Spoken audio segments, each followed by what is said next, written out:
Cette vidéo va vous présenter les bases du vocabulaire d'électricité en partant d'une expérience que nous avions réalisée en 6e.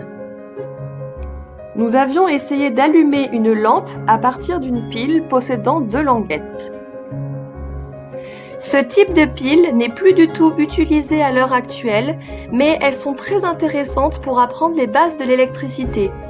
De plus, on y lit l'inscription 4,5 volts qui est adaptée aux petites lampes que nous utilisons au collège. Les 2 languettes de la pile s'appellent le plus et le moins. La lampe, elle aussi, possède 2 extrémités appelées plot et culot. Le plot se situe au centre de la lampe alors que le culot pourrait se visser sur un support en plastique. Introduisons un nouveau mot de vocabulaire, un dipôle.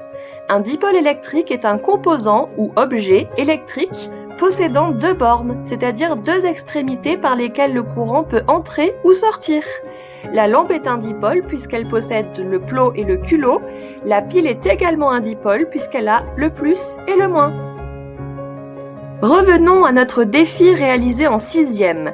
Nous avions réussi à allumer la lampe grâce à la pile en faisant ces 2 types de connexions, le plot sur le plus, le culot sur le moins, ou bien l'inverse. Dans les 2 solutions, nous constatons que l'électricité a un moyen de faire une boucle de courant. Je peux parcourir tout le circuit réalisé par le courant en suivant mon doigt sans jamais le lever. On appelle ceci un circuit électrique.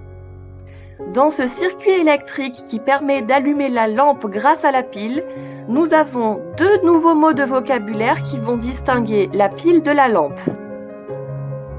La pile fait partie des dipôles générateurs d'électricité, c'est-à-dire qu'ils sont capables de produire de l'électricité.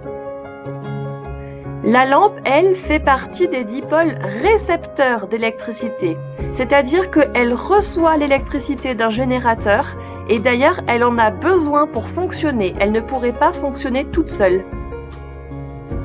Faisons un point sur les objets électriques générateurs. Il y a bien évidemment les piles, donc parmi les photos que je vous ai mis ici, certaines sont plus connues que d'autres. Pourquoi y a-t-il autant de formes différentes ? Ces formes de piles sont décidées en fonction de l'objet qui va les recevoir, mais on peut également les choisir en fonction de la tension que l'on veut appliquer. 9 volts, 6 volts, 4,5 volts, 1,5 volts ou bien 3 volts. Parmi les objets générateurs, nous retrouvons également les batteries de voiture qui peuvent générer jusqu'à 12 volts, les batteries de téléphone portable qui peuvent générer jusqu'à 5 volts, ou encore les générateurs d'électricité variables qui permettent de choisir une tension entre 3 et 12 volts. Enfin, l'objet électrique générateur le plus courant que nous utilisons dans nos maisons est la prise électrique. En France, ces prises délivrent du 230 volts alternatif. Il ne faut brancher dessus que des objets électriques ayant été conçus pour. Attention, 230 volts est une tension très élevée. Il ne faut surtout pas insérer d'objets conducteurs à main nue à l'intérieur sous peine d'électrocution. Intéressons-nous maintenant aux objets électriques récepteurs qui ne fonctionnent donc que s'ils sont associés à un générateur d'électricité. Nous avons les lampes. La petite lampe par exemple que nous avions utilisée l'an dernier au collège. Des lampes plus grandes que nous utilisons au plafond de nos maisons qui peuvent être à économie d'énergie. Ces lampes peuvent être et sont généralement vissées sur des supports. Parmi les dipôles électriques récepteurs, nous retrouvons également les moteurs. L'année dernière, nous n'avions pas pu encore les utiliser, mais cette année, normalement, nous devrions.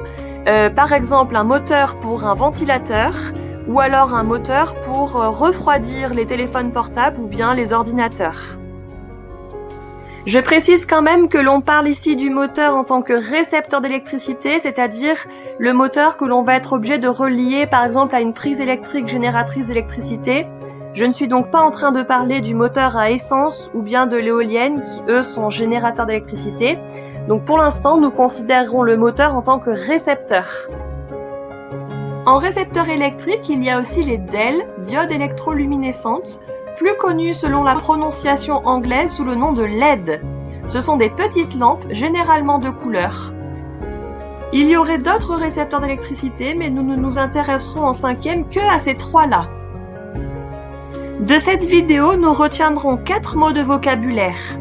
Un dipôle est un objet électrique possédant 2 bornes. Un dipôle générateur produit de l'électricité, alors qu'un dipôle récepteur reçoit de l'électricité pour pouvoir fonctionner. Et enfin, pour faire fonctionner un objet récepteur d'électricité, il faut impérativement le relier à un générateur et que le tout forme une boucle de courant, aussi appelée circuit électrique.